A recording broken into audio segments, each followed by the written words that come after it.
A few years ago, while working as a gallery guide, I learned about a metric museum professionals use to evaluate how long visitors spend looking at works of art.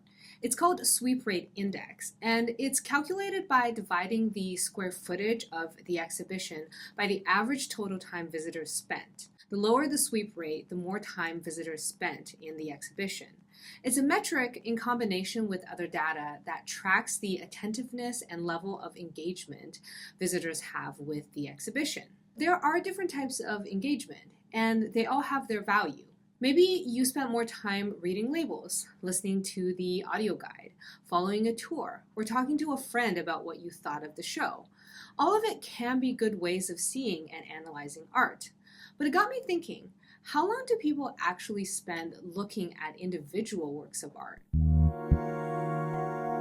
According to a study conducted at the Metropolitan Museum of Art in 2001 by two professors at the University of Oregon, people spent a mean time looking at a painting for 27.2 seconds, a median time of 17 seconds, and with the longest time of 3 minutes and 48 seconds. In 2016, they published another study that tracked more artworks and more people at the Art Institute of Chicago, which had similar results of 28.63 seconds mean time looking at an artwork and a median time of 21 seconds. These results revealed that, in general, a typical museum visit is comprised of brief looks at many works of art, rather than long looks at a few works of art. Additionally, the similar results decades apart suggest that the age of smartphones, with people taking art selfies and photographically documenting their visits, acts which I approve of, by the way, but they haven't really changed the amount of time we spent looking at works of art.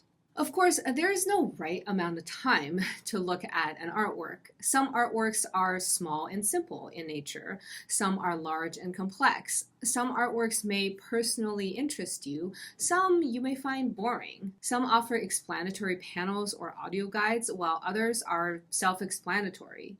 So it's natural for us to spend more time looking at certain artworks than others. However, it does appear that most art gallery visitors do not spend extended periods of time looking at a single artwork, and that most of us rather see an abundance of everything in quick succession rather than intensely observing a few individual artworks. Large, well-known institutions like the Met tend to attract tourists, who generally like to see as much as possible. I'm definitely guilty of this myself. When I'm visiting a large gallery for the first time, I get the urge to just want to see everything. I've definitely spent 8 hours in one museum before, which I know is something that most people don't do, as museum fatigue is definitely a thing. However, when I spend an entire day looking at everything I can possibly absorb in an art museum, I wonder, how much did I actually see? If I went to the library and spent most of the time glossing over spines of books, could I actually say to people, I read 100 books today? In recent years, I've tried a different way of seeing art.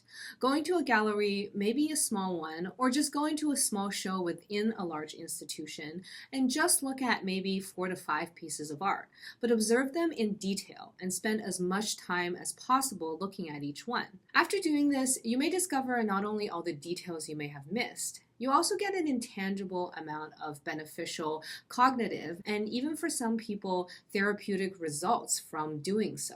According to researchers at the University of Pennsylvania's Positive Psychology Center, looking at a work of art for 20 minutes or more not only enhances one's appreciation of art, but can also have the same beneficial effects as meditation. Doing this is not easy, of course. It's easy to get bored and want to move on.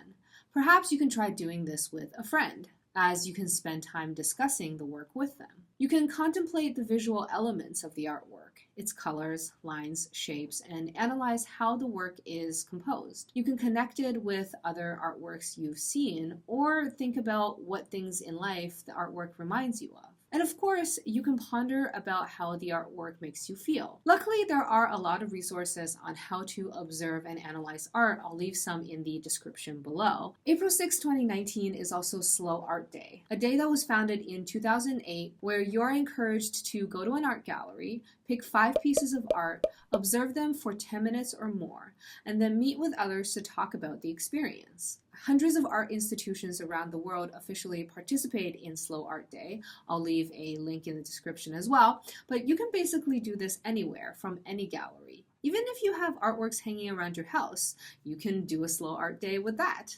In the comments below, please tell me what artwork you think you can spend more than 20 minutes with, and let me know what your observations are. Thanks for watching. If you like this video, here are some more like it, and don't forget to subscribe and hit the bell notification icon so you can stay up to date on future videos.